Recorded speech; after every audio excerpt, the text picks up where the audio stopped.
Vamos lá, ao vivo, vamos iniciar aqui a nossa primeira live desse nosso novo projeto aqui no Instagram, o LB Convida. Estamos aí aguardando a chegada de todos os amigos, de todas as amigas. Tenho visto aí, né, muitos conhecidos chegando e eu fico muito feliz com isso. Já queria aqui dar o meu muito obrigado aí a todos por prestigiarem esse encontro, esse projeto, né? E vamos ter aí um bate-papo bem bacana que promete render bem, hein? Estamos aguardando a chegada do convidado mais do que especial do dia de hoje, o meu querido amigo Fábio Roque Araújo. Ele vai chegar aí dentro de alguns instantes e aí eu divido aqui a tela com ele. Enquanto ele não chega, eu queria, por favor, amigos e amigas, que me digam aqui se a qualidade de imagem, de som, está tudo perfeito, o recado está chegando bem aí para todos. Se tiver algum problema aí, luz, imagem, áudio, por favor, me falem aqui, dá tempo, enquanto o Fábio não chega, né? Para que eu consiga aí resolver. Estou vendo ali o Fábio chegando, já deve aqui pedir, né, para a gente dividir aqui a tela e aí vamos iniciar o nosso bate-papo. Estou vendo aí que está tudo perfeito, não é isso? Logo, logo o Fábio vai pedir aqui, né? Acho que é um pedido, ele pode fazer, eu encaminho aqui para ele, não é isso? Vamos ver aqui se eu já consigo encaminhar um pedido para ele. Aqui, ó. Já estou encaminhando aí, Fábio.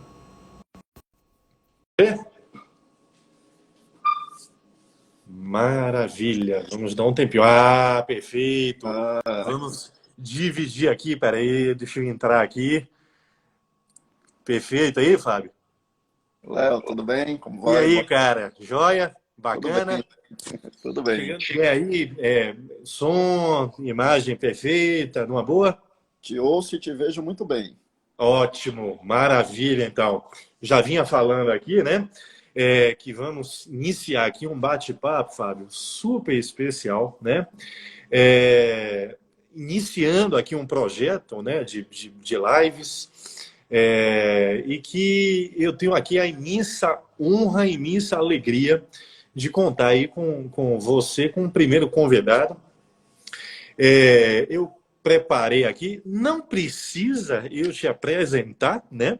Você já é conhecido aí de todos, mas só um breve resumo, né, da sua carreira, sua atuação aqui profissional, acadêmica, e aí falar um pouquinho da relação que temos já há um bom tempo, né? Há muitos anos.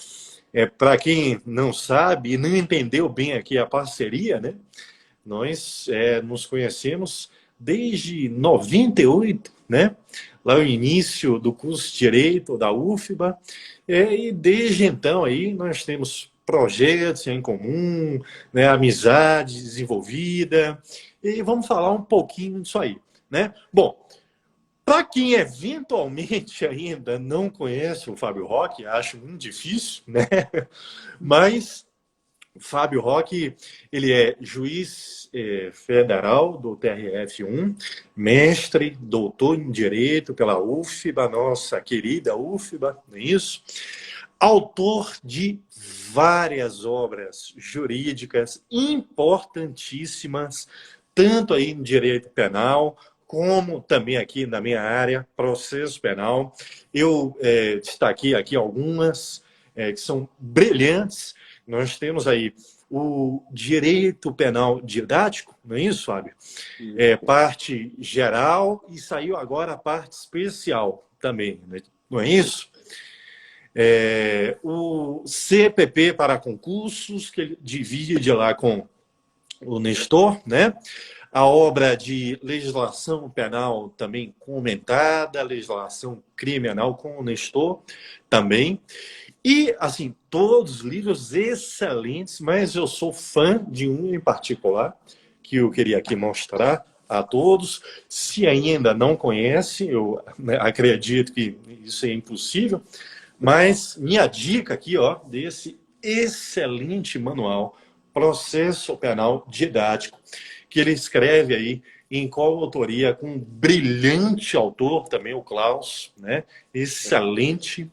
E é um livro muito bom, porque é um livro não só muito rico, completo, mas principalmente didático, muito claro, escrita escorreita, né?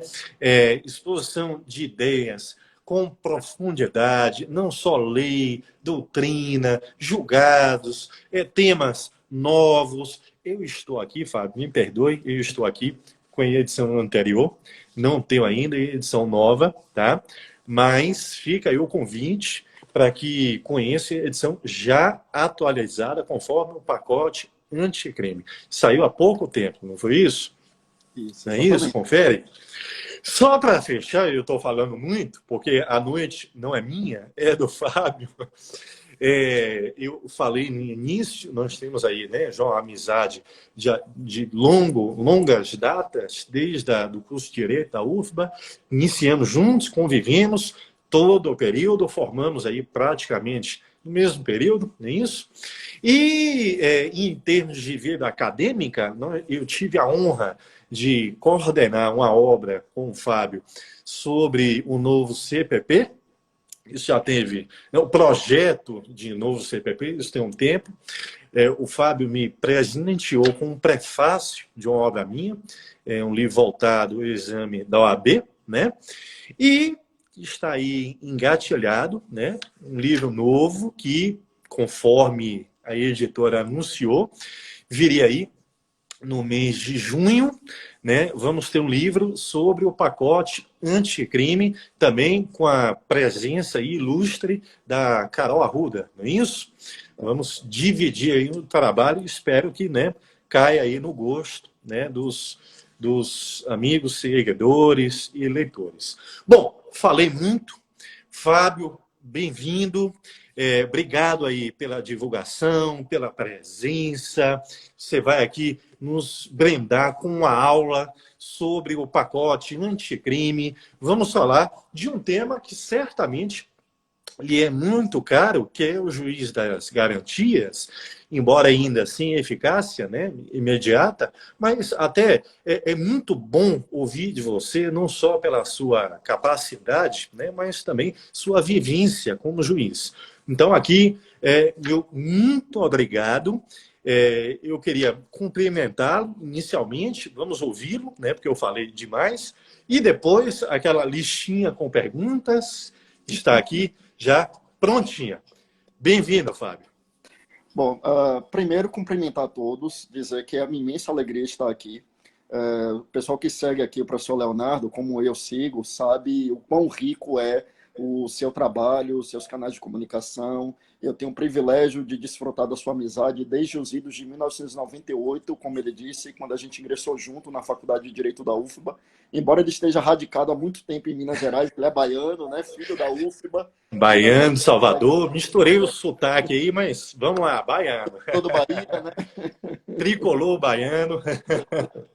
Então, assim, e nós, desde aquela época, nós fomos muito próximos, né? Nós éramos do mesmo círculo de amigos, e eu fico muito feliz em ver que aquele talento que a gente já conhecia desde muito cedo, ele hoje é um talento que brilha para o país inteiro.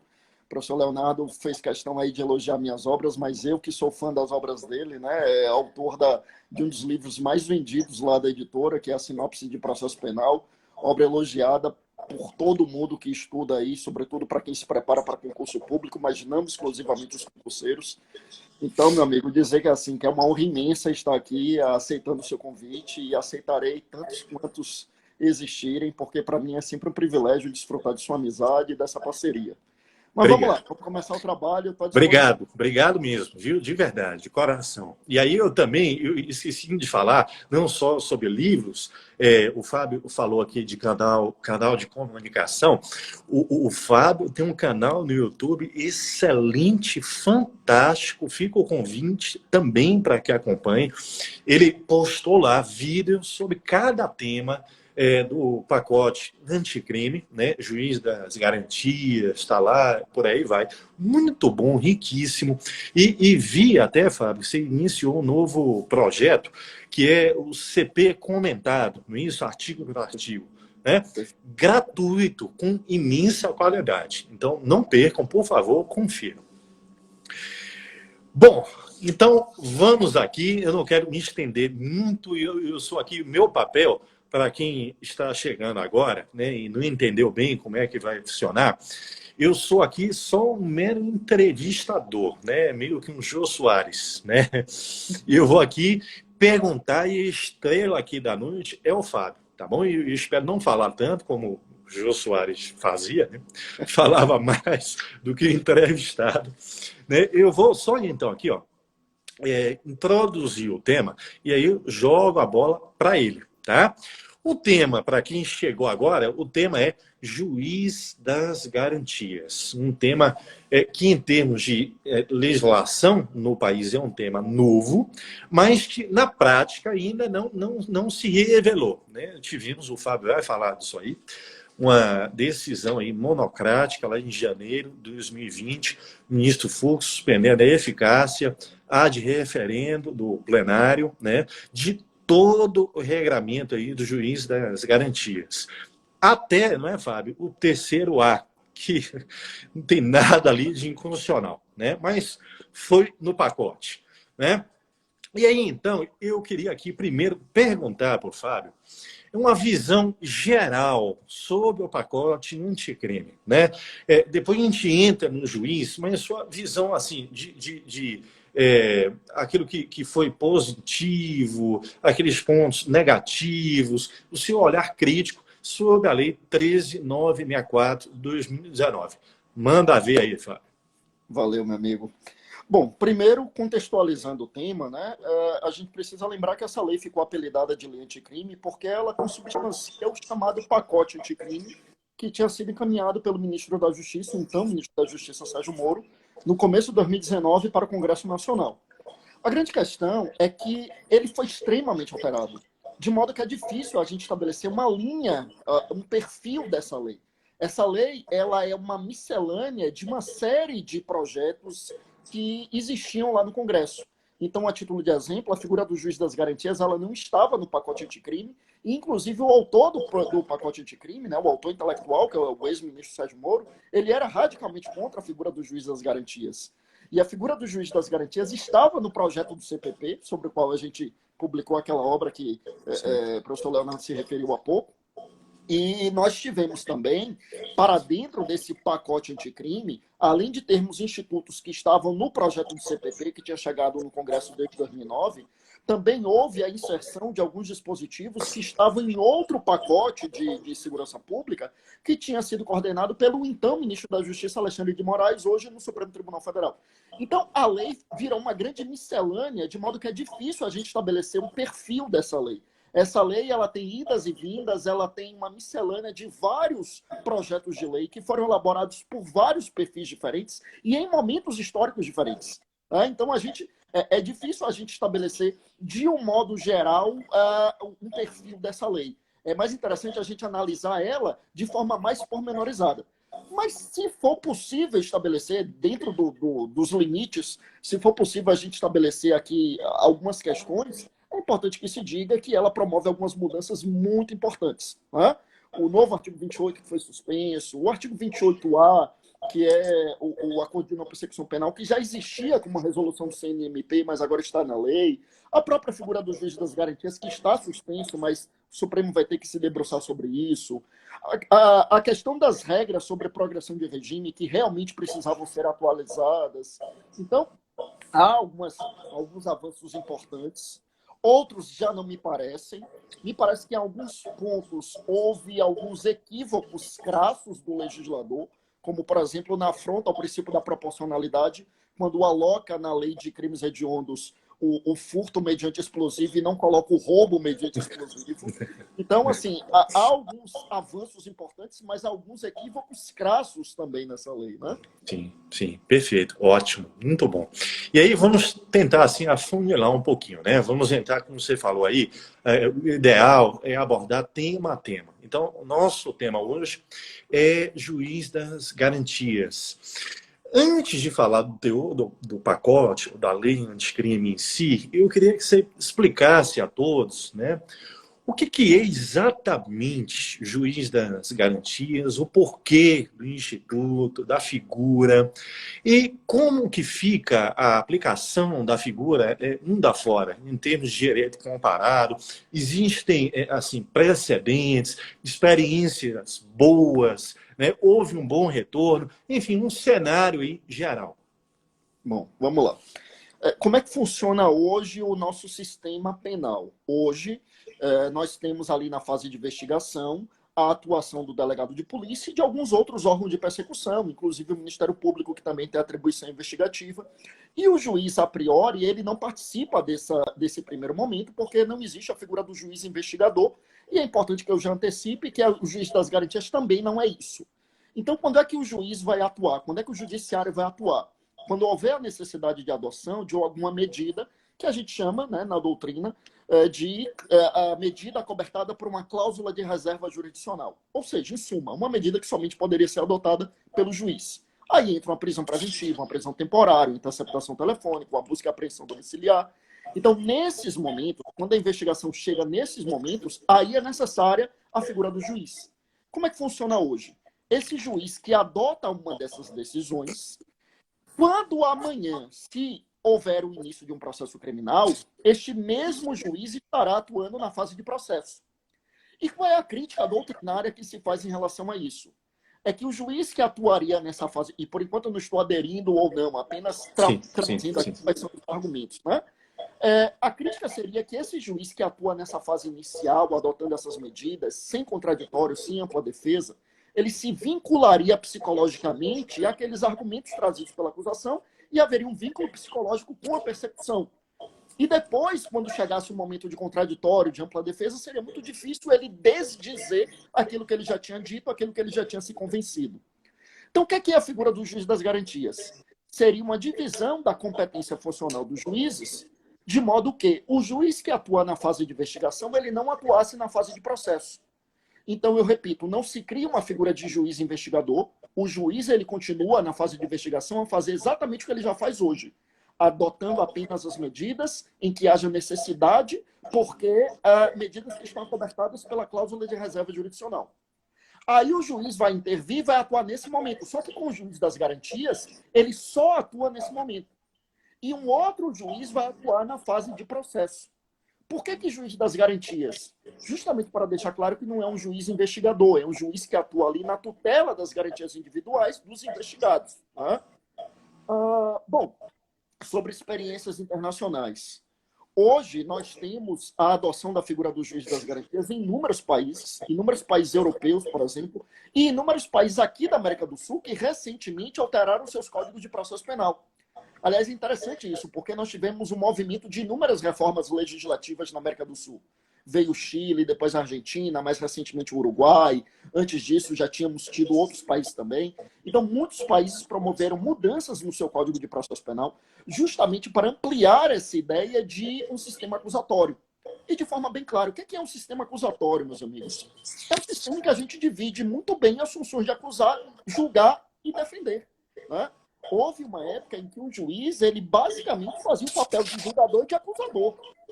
É uma época em que, assim, a Constituição de 88 sepultou totalmente, até porque dá uma roupagem ao Ministério Público que é totalmente diferente. Hoje, no Ministério Público, nós temos profissionais capacitadíssimos, como o próprio professor Leonardo e outros tantos que a gente poderia enumerar aqui. E a lista não iria se esgotar, né? Na defensoria a mesma coisa, temos excelentes defensores. Então, assim, o juiz ele não deve se substituir às funções de acusação e julgamento. Então, a ideia do juiz das garantias é uma tentativa de reestruturar esse modelo acusatório E além desses experimentos na América do Sul, nós temos muitos experimentos também na Europa. É importante que se diga que com algumas variações. O modelo brasileiro é muito parecido com o modelo adotado em Portugal. Né? Quando a gente vai para alguns outros países, por exemplo, a Alemanha adota também, mas a Alemanha tem um sistema que é muito comum, julgamento colegiado, mesmo na primeira instância. A Espanha é um modelo parecido, mas assim, a maior parte dos países europeus, o juiz das garantias ele fica encarregado, ele não fica encarregado da decisão de recebimento da denúncia ou queixa. Aqui no Brasil ele ficaria, né, se entrasse em vigor, é um modelo parecido com o modelo português. Então, assim, essa experiência é uma experiência que vem sendo adotada em muitos países, né? Perfeito, excelente. Aqui, ó, os amigos e amigas já estão aqui elogiando sua aula, não só com conteúdo, mas clareza. Excelente, muito bom, muito bom. Show. E aí eu quero aproveitar, né, sua capacidade didática aqui para te enxergar um pouco, né? Porque é o seguinte, muito se afirma que a figura iria garantir ou ampliar, né, o julgamento, a imparcialidade do julgador, e aí tornar mais firme, mais sólido o sistema acusatório, né? Uma enxergação que vai aí, Fábio. Por que o sistema atual de só um juiz na persecução penal, né, ele contém um risco maior ao sistema acusatório, né? Por que a figura diminui o risco no julgamento parcial? E se isso aqui realmente assim, significa uma certeza, uma garantia de que o sistema acusatório vai se implementar na prática e que o julgamento vai ser imparcial, como se espera? Perfeito, perfeito. É muito importante essa pergunta, porque muita gente confunde muito essa ideia de imparcialidade, né? Ou seja, quando a gente fala na figura do juiz das garantias como forma de reforçar a imparcialidade, é óbvio que isso não significa dizer que na atuação atual os juízes são parciais, né? Eu atuo em vara criminal há muitos anos, como sei que o Leonardo também. Não sei se está atuando agora, mas sei que já atuou, acho que ainda assim, né? Não sei. Sim, boa parte. Minha atuação é no meio ambiente, tem crime ambiental, tem, sim. Pronto. Então, assim, o que é que tecnicamente significa imparcialidade, meus amigos? Primeiro, é importante que a gente diferencie desde já imparcialidade de neutralidade, né? A gente não trabalha mais cientificamente com o paradigma da neutralidade há muito tempo. Eu gosto muito, acho que Léo foi aluno de Fred também na época da faculdade, né? Fred Vieira costuma dizer que neutro é atributo de sabão, né? Eu sempre falo isso em aula, neutro é sabão e pó, né? Então, assim, não existe ninguém neutro, porque todos nós trazemos conosco as nossas cargas valorativas provenientes de nossa formação, de nossa educação, nossos valores familiares, ideológicos, sociais, religiosos. Então, neutro ninguém é. Mas o juiz ele pode e deve ser imparcial. E o que é imparcialidade? Meus amigos, a imparcialidade nada mais é do que o distanciamento da causa. É por isso que a imparcialidade ela é caracterizada naquelas hipóteses em que a gente tem suspeição e impedimento. Ali existe uma ausência de imparcialidade. Por quê? Ora, porque eu não posso ser imparcial quando, por exemplo, o réu é meu pai ou meu filho, meu amigo, um inimigo. Não existe imparcialidade porque eu estou muito próximo dos fatos. Imparcialidade é isso, é o distanciamento dos fatos. Eu costumo citar como exemplo, você que está estudando, você que nos assiste aí está estudando para concurso, você passa no concurso para magistratura, toma posse lá na sua comarca do interior, comarca pequena, você sai de sua casa, está chegando no fórum que fica na praça. E quem é do interior sabe que cidade pequena, o mundo gira em torno da praça, né? Você está passando pela praça e vem lá e você vê alguma pessoa agredindo a outra. Você não pode ser juiz desse caso, você é testemunha. Você é testemunha. Por que você é testemunha? Porque você teve contato direto com os fatos. E o juiz, ele não pode ter esse contato direto porque ele fica muito próximo dos fatos. O juiz precisa conhecer os fatos a partir da reconstrução cognitiva, que é o sistema probatório. Sistema probatório é isso, é para a reconstrução cognitiva dos fatos pela pessoa do julgador. Sobretudo pela pessoa do julgador. Então, assim, eu, juiz, eu não conheço os fatos Daí porque aqueles amigos do processo penal brincam dizendo que o juiz é ignorante, né? Porque ignora os fatos. É isso mesmo, o juiz precisa ignorar os fatos. Se o juiz tem conhecimento prévio dos fatos, né, ele presenciou, por exemplo, ele não é juiz, ele é testemunha, ou ele é parte. Né? Ele pode ser o autor, ele pode ser a vítima, né? Mas ele não pode ser o juiz. O juiz ele precisa desconhecer os fatos e passar a conhecer os fatos a partir dessa reconstrução cognitiva que é produzida pelo sistema probatório. Então, qual é a ideia do juiz das garantias? É a ideia de que o juiz não tome conhecimento dos fatos em um momento antecipado no qual ainda não existe contraditório. Para que o juiz que vai julgar a causa efetivamente tome ciência dos fatos quando as partes estão litigando em pé de igualdade, observando a ideia da paridade de armas. É essa a ideia. É por isso que se diz que reforçaria a imparcialidade. Agora, isso impediria que houvesse juízes parciais? Evidentemente não. Né? Mas aí a gente já estaria trabalhando com a pressuposição da má-fé ou de algum desvio do próprio sistema.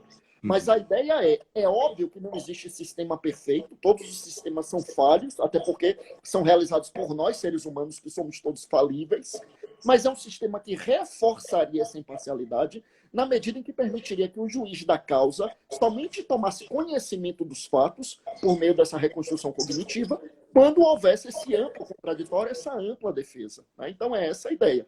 Mas, evidentemente, não é um sistema que seja garantia de absolutamente nada. E já pegando aí o gancho da pergunta, e isso seria certeza de reforçar o sistema acusatório? Olha, reforçaria, mas, ainda assim, a gente ainda teria muito para caminhar sobre a questão do sistema acusatório, porque a lei anticrime ainda deixou muita coisa em aberto. Sim. Verdade, Fábio. E aí, falando da lei, vamos entrar um pouquinho aqui no regramento. Eu vou emendar, então, aqui já duas perguntas, que a primeira seria a sua visão sobre o regramento do juiz, lá no pacote. Né? E aí, já emendando, o seguinte, você entende que é viável, de fato, se o Supremo reconhecer a eficácia, né, do regramento, é viável, é possível se implementar esse regramento no país? Ou isso demandaria uma profunda reforma, não só aí do judiciário, né? Isso envolveria até Ministério Público, Polícia Judiciária, e aí ampliação de tudo, né? Orçamento, mão de obra em sentido bem amplo aí, né? Membros de instituições, servidores, até equipamentos, enfim. Falar o português, claro, é um trabalho assim, hercúleo, inviável ou é algo factível? Vamos lá. Para responder essa pergunta, é importante a gente compreender um pouco das duas decisões do Supremo sobre esse tema, né? Primeiro, quando é aprovada a lei anticrime, meus amigos, e assim, a lei anticrime ela é aprovada no 24 de dezembro de 2019, quer dizer, na véspera do Natal, quando o judiciário estava em recesso. Pai Noel, né? Pois né? Estragou o nosso Natal de Ano Novo, que a gente atualizando o livro, né? Vamos lá. Então, assim, o recesso, vamos lembrar aqui, o recesso do judiciário é de 20 de dezembro a 6 de janeiro. Então, a lei vem 24 de dezembro, no meio do recesso, e aí vem a lei com 30 dias de vacácio, então ela entra em vigor no 23 de janeiro de 2020. Ou seja, nós teríamos, de quando o judiciário retornasse, nós teríamos do dia 6 até o dia 20 para instituir o juiz das garantias. Impossível. Nesse prazo, é impraticável. Quer dizer, é uma coisa que parece que foi feita para não ser implementada.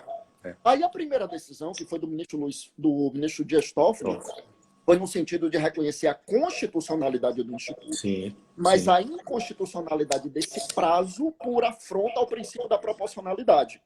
Aí ele estabelecia um prazo de até 180 dias para que os tribunais fossem progressivamente implantando a figura do juiz das garantias. Te interromper, desculpa. Daria tempo? Pois é, 180 dias já seria um prazo mais razoável, mas assim, eu não sei dizer que daria tempo de implantar no país inteiro.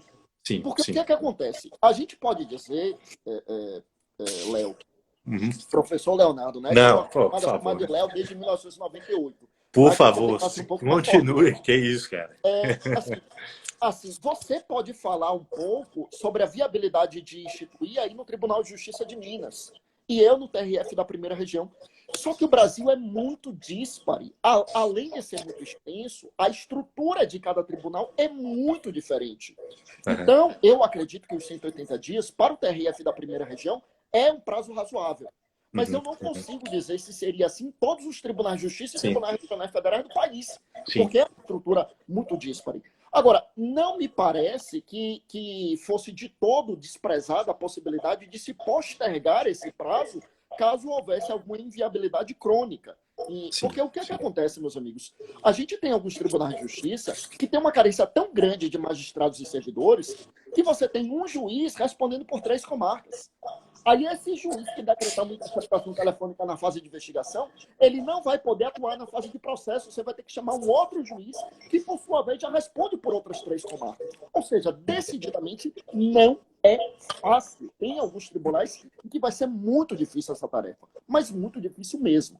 Aí, só para complementar o raciocínio... Aí Volta, eu te interrompi, desculpa. Vá. Não, é isso. Aí vem o ministro Luiz Fux, e aí ele reconhece a inconstitucionalidade, é bom que se diga, a inconstitucionalidade formal, né? Porque ele não reconheceu que a figura do juiz das garantias está evada de uma constitucionalidade material, mas que havia um vício de iniciativa, porque, na visão dele, é uma lei que altera a estrutura do Poder Judiciário e isso dependeria de iniciativa do Poder Judiciário. O ministro Dias Toffoli já tinha rechaçado esse argumento, dizendo que não mexia na estrutura do Judiciário, na verdade, era uma lei que estabelecia a competência funcional. E agora resta a gente saber, a gente aguardar o que é que vai decidir. O que é que vai ocorrer, né? Você queria... Eu sei, Fábio, que assim, situação delicada, mas é só para fim acadêmico, né? Você, como juiz, comentar lá a decisão do Supremo. Mas, para fins exclusivamente aqui acadêmicos, de debate, né? Os seguidores querem te ouvir. Estaria de acordo com aquilo que o Fux julgou? Seria o caminho, suspensão da eficácia por vício formal? Ou você discorda? Você concorda com o Instituto? Você enxerga aí qual alternativa para implementar aí no país? Queria te ouvir um pouco. Vamos lá. E é bom, é muito bom que você tenha feito essa ressalva, né? Porque, claro. assim, quem está nos acompanhando aí não sabe, eu sou magistrado federal. Sim. E a lei orgânica da magistratura proíbe magistrados... Por isso, meu cuidado. Não quero te colocar aí maus lençóis, você fica à vontade, não, até de se negar a falar. Segue aqui, a listinha é grande, viu? Então, a lei orgânica da magistratura proíbe os magistrados de fazer comentários sobre decisões de outros magistrados, ressalvada a atividade acadêmica. E aqui estamos, como professores, estamos em uma atividade que é acadêmica mesmo. Com a devida vênia, a decisão do ministro Luiz Fux, eu concordo com os argumentos do ministro Dias Toffoli nesse particular, no sentido de que, na verdade, nós temos aqui uma divisão de competência funcional. Por que acredito que não há mudança na estrutura do Poder Judiciário? Porque não há necessidade, a priori, de criação de novos cargos. Você precisa fazer concurso para juiz de garantias. Não, você pode mudar a distribuição da competência funcional, como seria se você criasse uma vara especializada em determinada matéria. Para mim, o que existe é uma mudança de competência funcional. É importante que se diga que esse argumento, que foi acolhido pelo ministro Luiz Fux, foi o argumento trazido pelas associações de magistrados, né? Pela AMB, Associação dos Magistrados Brasileiros, e pela AJUF, associação da qual eu sou filiado, que é a Associação de Juízes Federais. E com a devida vênia, não concordo, para mim não houve...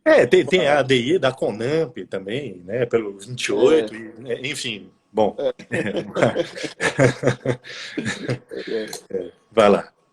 Mas sim, é isso. Então, assim, eu acredito que não há inconstitucionalidade formal, não. Sim, mas acredito que realmente foi interessante a decisão do ministro Dias Toffoli no sentido da inconstitucionalidade por afronta à proporcionalidade do prazo para implementação. Né? Agora, como é que seria a estrutura do juiz das garantias? É importante que a lei não disse exatamente como é que seria estruturado, deixando uma certa margem de liberdade para os tribunais. Ou seja, a gente tem algumas opções. Então, por exemplo, a vara que tem um juiz titular e um substituto. Um deles seria o juiz das garantias do processo X e o outro juiz das garantias do processo Y e iriam revezando. É uma opção. Não acho que é das melhores, porque na maioria das varas você não tem 2 juízes. Né? São poucos os lugares em que você tem titular e substituto. E é isso que eu queria te perguntar. Vá, siga, por outra favor. opção seria você criar um núcleo de juiz das garantias. Então, nesse núcleo haveria alguns juízes, a matéria seria distribuída pela distribuição normal para esse núcleo, e ali você teria os juízes criminais que atuariam exclusivamente como juiz das garantias.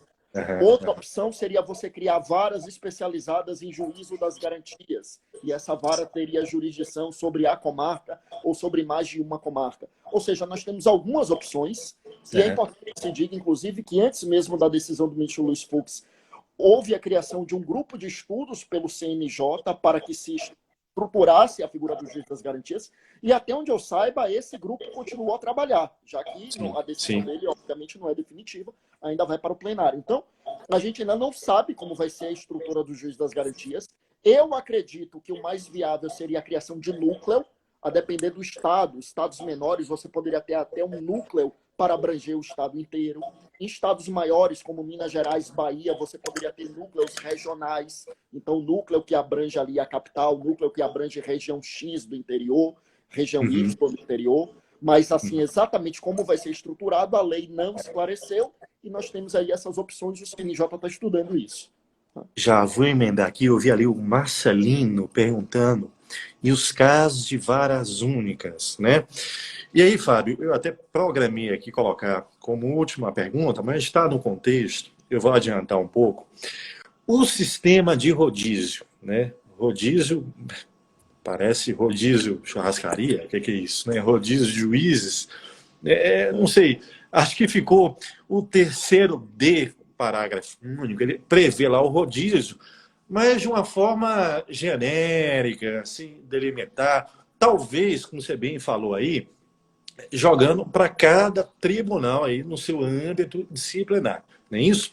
Mas, assim, a ideia geral do rodízio, né? Você entende que assim, é problemática, é possível, é factível, como é que você enxerga isso aí?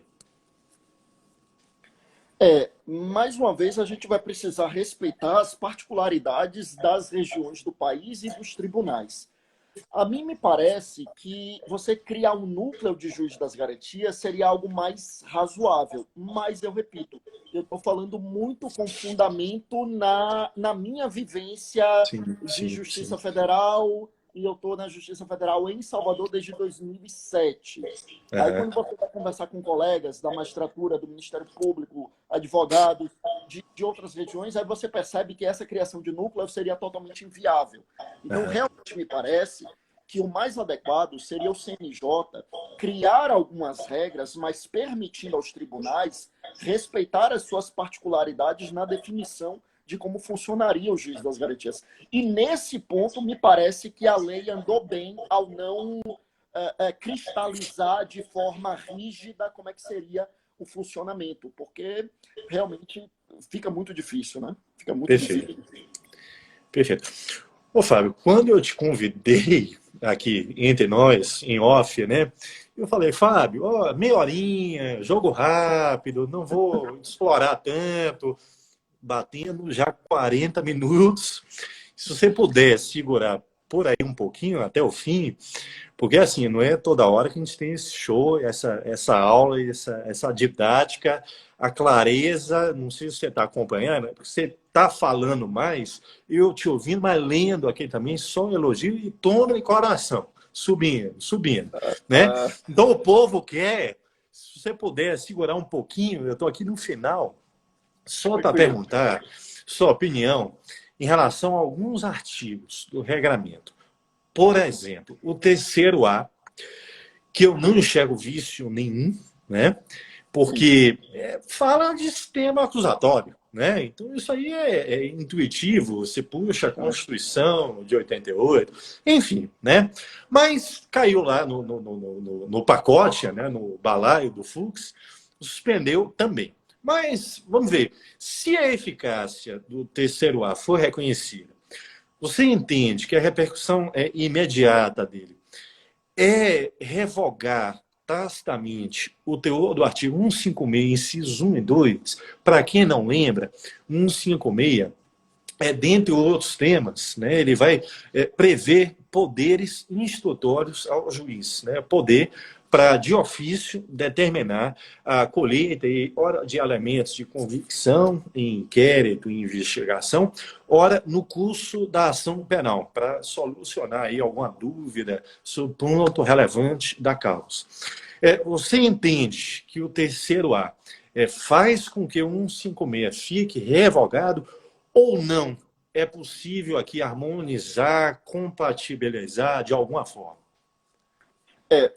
Pelo menos o 1561 me parece que ele fica comprometido. Porque, assim, lembrando, né, para os colegas que estão nos acompanhando, e o 1561 ele permite ao juiz produzir prova de ofício, a chamada prova antecipada, né, aquela hipótese em que a prova é relevante, urgente, o juiz observa as ideias de necessidade, adequação e proporcionalidade. Só que o artigo 1561 ele fala em antes da ação penal. Então, é o juiz produzindo prova de ofício pelo 1561 necessariamente na fase de investigação. E aí vem a figura do juiz das garantias dizendo que o juiz não teria iniciativa probatória. Então, assim, pelo menos o 1561 me parece que ele fica complicado. Já o 1562, como fala na questão da dúvida, e aí essa dúvida poderia ser debelada na fase de instrução, e aí a gente entra naquela grande discussão se o sistema acusatório por si só ele proíbe de forma absoluta a produção de prova de ofício pelo julgador, né? Que boa parte da nossa doutrina entende que sim, mas há algumas resistências em relação a isso. Mas o que me parece é o seguinte, o só fato de um terceiro A fazer menção expressa ao sistema acusatório, isso, para mim, por si só, não é suficiente para promover a revogação tácita dos dispositivos que aparentemente são incompatíveis com esse sistema acusatório. Porque que nós adotávamos o sistema acusatório, isso a gente já sabe desde a Constituição de 88. O que me parece que revoga tacitamente o 1561 é quando vem a lei e diz que o juiz não vai ter, o juiz das garantias não vai ter iniciativa probatória. Então, por isso que na fase de investigação, para mim, não poderia ter, e aí, por isso, esse 1561, esse sim, estaria tacitamente revogado. Só uma observação aí, viu, Léo? Lembrar que quando dá 1 hora, o Instagram nessa live. Eu sei, eu estou de olho, 18 minutos, o limite. Né? Então, vamos lá, até para não te prender muito aí. Tá? Aqui, ó, rapidinho aqui. O seguinte, em relação agora ao terceiro B, eu queria destacar aqui o que vem lá no inciso 14 e no terceiro C, CAT, que são artigos que fazem referência ao artigo 399 do CPP. Pelo teor da lei, o juiz, a etapa limite para a atuação do juiz das garantias seria a etapa do artigo 399. Só que 399 é uma etapa já anterior, imediatamente anterior ao início da instrução criminal da IJ, já após decisão sobre a absolvição sumária, que é mérito. Então, o que fugiria, a meu ver, né, mas quero te ouvir, fugiria um pouco aqui do objetivo da figura do juiz das garantias. Discussão até semelhante que ocorreu lá em 2008, quando houve a reforma dos ritos, enfim. Fábio, eu queria te ouvir. Você entende que deve se aplicar aqui a literalidade da lei, então o juiz atuar até o 399, ou um pouquinho antes, aí 396, o juiz recebe denúncia ou queixa, e aí o juiz na instrução que atua, ou você vê até um terceiro caminho aí, né? Se você puder aí comentar. Esse é um daqueles dispositivos que a gente lê e a gente diz, olha, não tem como interpretar de outra forma, não no ponto que foi um erro do legislador. Sim. Não tem como, sabe? Não tem como. Não tem como o juiz das garantias e até a decisão de absolvição sumária. Assim, é muito ruim a gente chegar a essa conclusão. Porque é muito ruim a gente sobrepujar o texto legislativo, mas assim, não há outra forma de interpretar esse dispositivo. Foi um erro do legislador. Um erro você vê que houve um erro na lei também, tem um artigo, o terceiro, não me lembro se é o D, que se refere aos artigos 4º e 5º do Código, não tem nada a ver, né? Nada a ver, nada a ver. Então, assim, não tem jeito. Foi erro do legislador. E um erro que, nesse ponto, que ressuscita uma discussão que a gente já tinha sepultado desde 2008. Exato. Desde 2008 que já tinha sepultado que o momento de recebimento da denúncia é no 396, é naquele momento. E depois, quando o 399 utiliza a expressão recebida a denúncia, e ali é uma redundância que não faz sentido. E foi um erro. O juiz das garantias ele atua até o momento do recebimento da denúncia ou queixa, depois passa a bola para o juiz da instrução e na fase do 399 já é o juiz da instrução. Não vejo como interpretar de outra forma. Concordo, Fábio. Muito bom. 2 perguntas em uma só, né? Aqui, primeiro, pelo teor do regramento, artigo 3º, incisos 4, 8, parágrafo 2º, pelo teor do que veio ali, você entende que o pacote, ele abre brecha, ele de alguma forma, ainda que implicitamente, ele reconhece o trâmite direto do inquérito entre polícia e MP?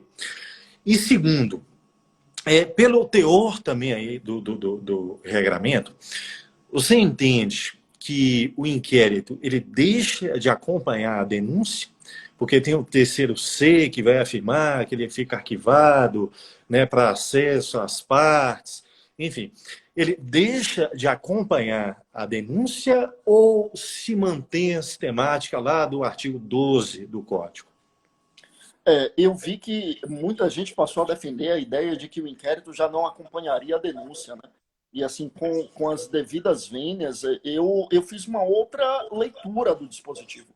O que me parece é que aquelas medidas que foram adotadas, aqueles termos que realmente foram deliberados pelo juiz das garantias, é isso que não iria, mas que o restante da investigação acompanharia a denúncia. Perfeito. Inclusive, a larga maioria dos inquéritos policiais, eles se dão sem que haja a intervenção judicial e acompanharia a denúncia tranquilamente. Então, não vejo como fazer uma outra leitura também, com a devida vênia a quem pensa.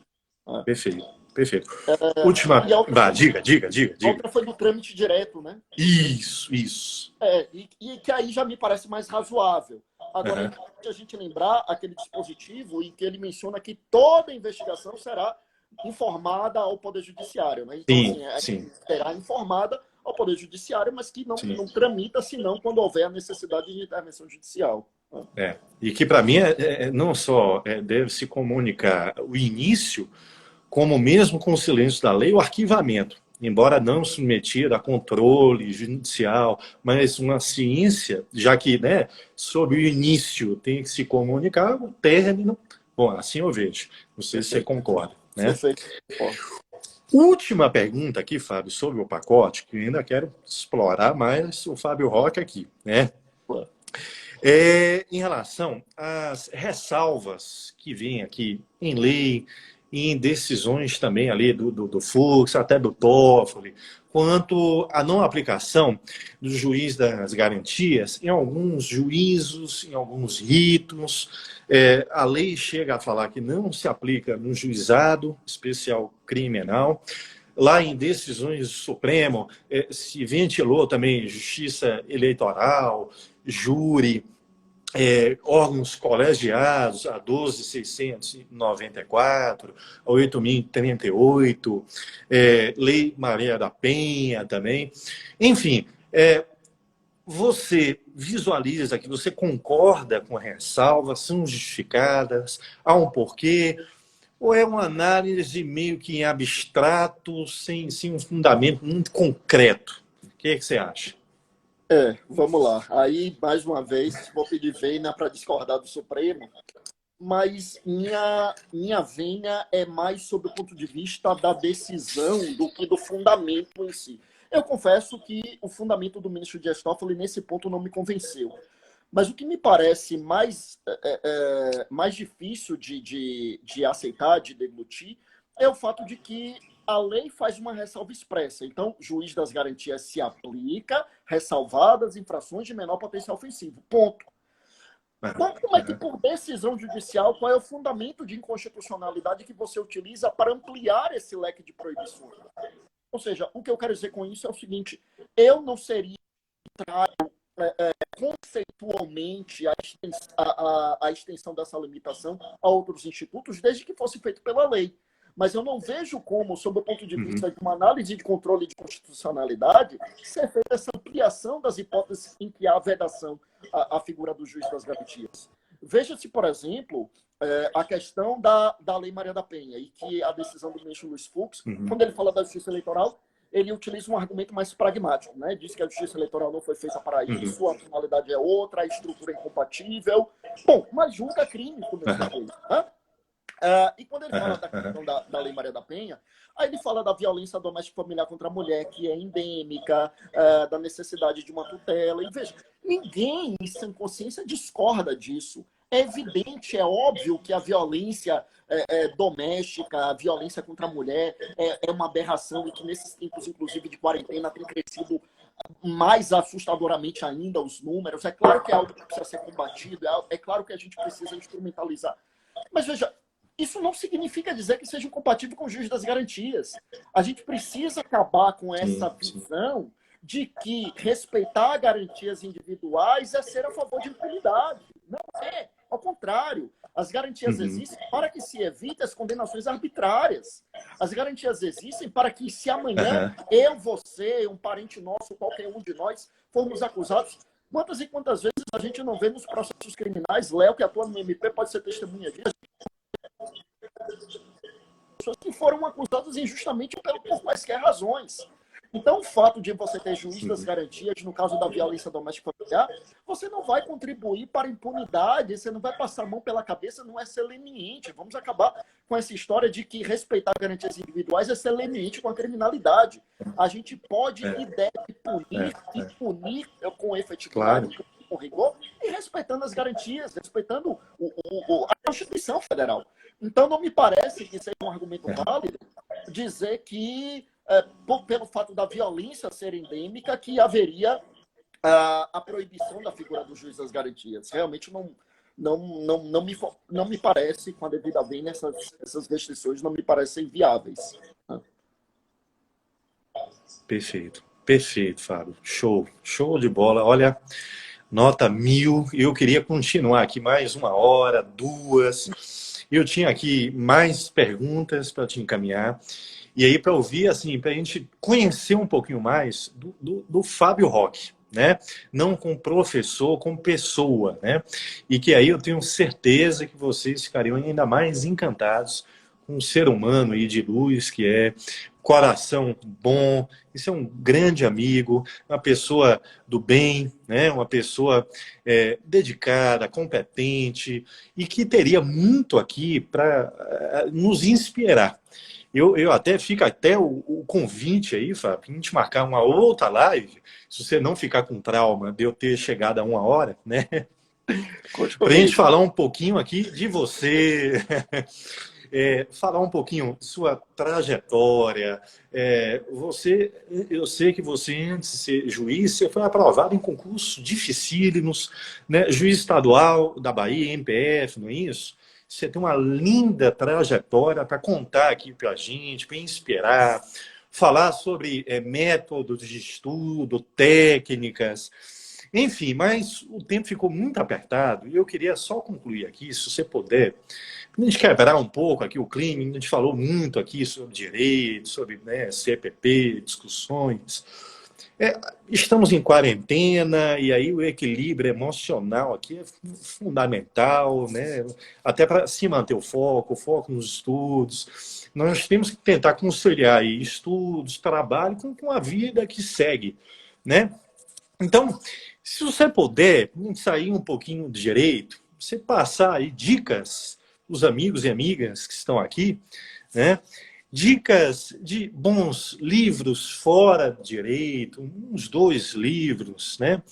O que você ouve, que você recomenda, bacana, quebrar aquele clima, né? Enfim, se acalmar um pouco. E filmes, se você é fã de cinema, séries, né? Para a gente concluir aqui e ficar um pouco mais próximo aí de você. Vamos lá. Bom, vamos lá. Bom, primeiro, agradecer as referências. Espero não ter pego aí de calça curta, né? Mas, não. Primeiro, agradecer muito aí as referências elogiosas. O que o professor Leonardo disse aí de mim, na verdade, são méritos dele. E, assim, é uma pessoa extraordinária, de quem eu sou fã, profissionalmente e pessoalmente também. Vamos lá. Em relação Coincidência. às questões aí, cinema, assim, eu sei que Leonardo ele é cinéfilo, né? Adoro, Cinéfilo, adoro. Não, não conheço acompanho, muito, mas adoro. acompanho aí no Instagram os comentários dele. Eu sou daquela pessoa que entra ali na Netflix, passa 1 hora para escolher um filme e desliga sem ter escolhido nada. Mas vamos lá. Então, livros. Acho que tem, assim, muitos livros que a gente lê que nos marca, né? E se eu fosse fazer uma lista aqui, acho que a gente passaria outra tantas horas. Sim, Mas sim, assim, a nossa vida, ela não é linear. Nós temos estágios de sim. vida e nós temos momentos de nossa vida que têm maior ou menor importância. Então, livros que me marcaram na adolescência hoje já seriam lidos com uma outra forma, livros que eu nem terminei a leitura porque não gostei, talvez hoje fossem livros Sim, que me sim, marcaram sim. profundamente. Então são momentos de vida e são marcos e são, então assim, isso varia muito realmente, mas assim eu destacaria dois. Um que eu li aos 18 anos de idade, quando a gente entrou na faculdade, acho que a gente estava no primeiro semestre, que foi o livro de Sofia, e que me despertou interesse para estudar filosofia, e é um livro assim que eu aconselho para todo mundo, Sim, principalmente sim, para os mais jovens, né, sim, nessa faixa etária, final da adolescência, começo da vida sim, adulta, porque desperta muito e acho bem interessante. Outro livro que eu li que mudou totalmente minha vida, eu tinha 25 anos, é o livro de Allan Kardec, o Livro dos sim. Espíritos. Então, esses dois, assim, Excelente. de É. momentos diferentes de minha vida e por razões É. diferentes, mudaram minha vida profundamente. Pacto. Filme, eu gosto muito de eu poderia citar alguns, mas um que eu Sim, gosto sim, muito, porque para mim tem um significado muito especial, é o filme A Procura da Felicidade, né? Que sim. conta a história do Chris Excelente. Gardner, né? Sim, E sim. eu acho sensacional, mas assim, não por aquilo que todo mundo já sabe, pela história de vida dele, pela luta, pela batalha, por ele ter vencido, pelas dificuldades que ele Sim. passou, Excelente. mas porque, acima de tudo, para mim, a mensagem mais importante do filme, para mim, não é essa. Para mim, a mensagem mais importante do filme é que no tempo inteiro ele ficou com o filho dele, sabe? Então, É, assim, é. isso para mim ele É não lindo. abriu mão do É, filho, a despeito de todas as dificuldades, ele sempre esteve com o filho dele, ele nunca abriu é, mão do filho. E isso para mim, aquele é, filme eu já assisti 1000 vezes e todas as vezes é lindo. que eu assisto eu me emociono, né? É, E verdade. série, eu vou pedir ajuda aí aos amigos, porque eu sou uma pessoa estranha, eu sou uma pessoa que não acompanha série nenhuma. Entendi, Eu sou uma entendi. raridade, todo mundo acompanha séries, eu não tenho nenhuma. Então me mandem aí. De falar de séries também. Ô, meu amigo, eu estou preocupado com o horário, a gente tem 3 minutinhos. Então, eu só queria aqui, primeiro, dizer meu muito obrigado de coração. Acho que foi uma aula magna que tivemos aqui. E aí, assim, gratuitamente para todos. Quem não pôde acompanhar e se quiser, chegou agora no fim, quiser pegar todo encontro, eu vou salvar aqui, vou tentar jogar também no meu canal lá no YouTube, acompanha porque valeu a pena, gostei muito demais. Iniciamos aí já estou com o reloginho aqui, 1 minuto e 56, sabe? Então eu vou correr. Iniciamos com, assim, pé direito, chave de ouro, o LB convida. Eu queria convidar a todos, e além disso, muito obrigado pelos meus seguidores, os seus, acompanharem aqui, né, o encontro. E fica o convite para que acompanhem, né, os próximos eventos que vamos ter a partir de semana que vem. Gente, assim, do mesmo nível de Fábio Roque, o que é muito difícil, né, de encontrar. Mas nosso amigo aqui, Fábio, que chegou aqui agora, Jaime Barreiros Neto, é o próximo convidado que vamos ter.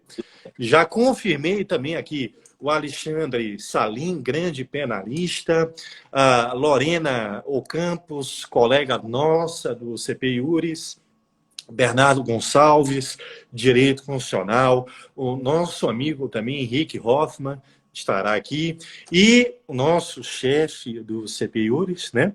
O Sam Merage, também estará conosco, dentre outros nomes. Esses aqui são os próximos. Obrigado, viu, Fábio? Fica com Deus aí. Boa noite. Obrigado, Léo. Valeu, um abraço. Abraço a todos que estão nos acompanhando. Abraço, gente. Valeu, brigadão. Tchau, tchau.